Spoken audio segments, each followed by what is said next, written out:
I spent 1600 hours on this Minecraft game mode. Here's why.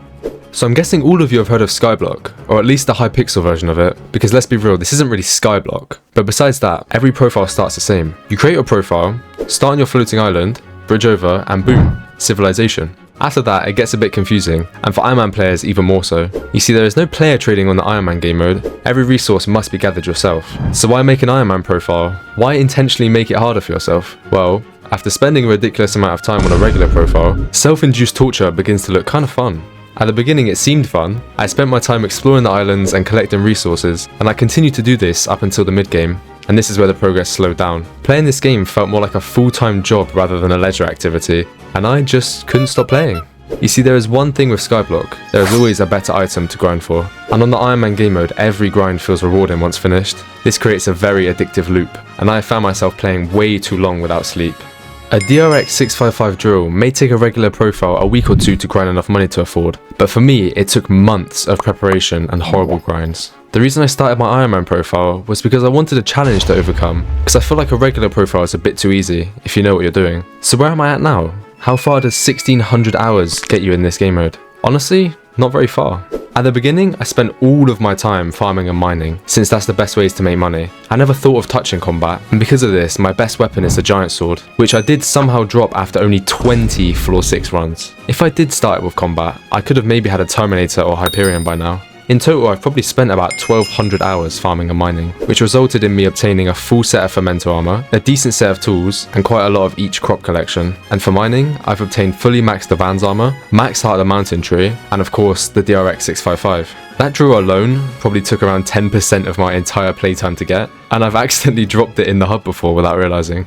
Oh, and by the way, this is the first video on my channel, so consider subscribing? If you want to, of course. I literally have 0 subscribers, so any support helps. Anyway, let's talk more about mining. I'd say that the mining islands is where Iron Man players spend most, if not all of their time, and I'm no exception. I'm not going to go into too much detail about the entire mining experience for Iron Man players, but who knows, maybe I'll make a video on that in the future.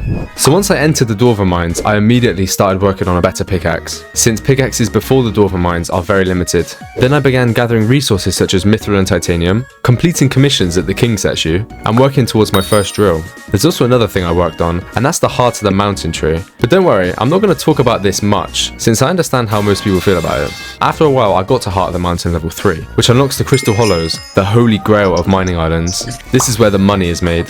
So now I've unlocked this island, I started to put weeks into improving my mining setup, enduring horrible grinds that I don't even want to begin to remember. Alongside my drill upgrades, I also improved my armor and Heart of the Mountain stats by grinding powder. And finally, after months, I finished my setup. Or so I thought, because I was only planning on mining gemstones to make money, which is the most common form of mining. The setup I built was perfect for this. However, there is another way to make money, and that's gold mining in the mines of Divan. I make on average 22 million coins an hour from mining rubies in the magma fields, and I heard that it was possible to make more from gold, so I began to improve my setup. I started by gathering another perfect jade gemstone for my drill, which will replace the topaz one, and that's to maximize my fortune.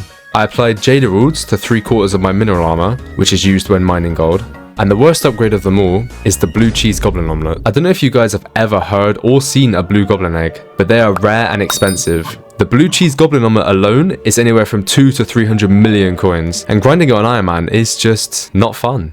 If you thought that gaming was supposed to make you feel happy, go and grind a blue goblin omelette on Iron Man and tell me how you feel afterwards. Anyway, the way I got the eggs was with help from the Iron Man community. I would get around 3 eggs a day, so in total it took me around a month. Getting the eggs without help from others is borderline impossible on Iron Man. It would literally take months and months of constant playing to achieve. Oh, by the way, I forgot to mention, the way you obtain the blue goblin eggs is by opening treasure chests found around the goblin holdout, and each chest has a 1 in 1667 chance to have the egg.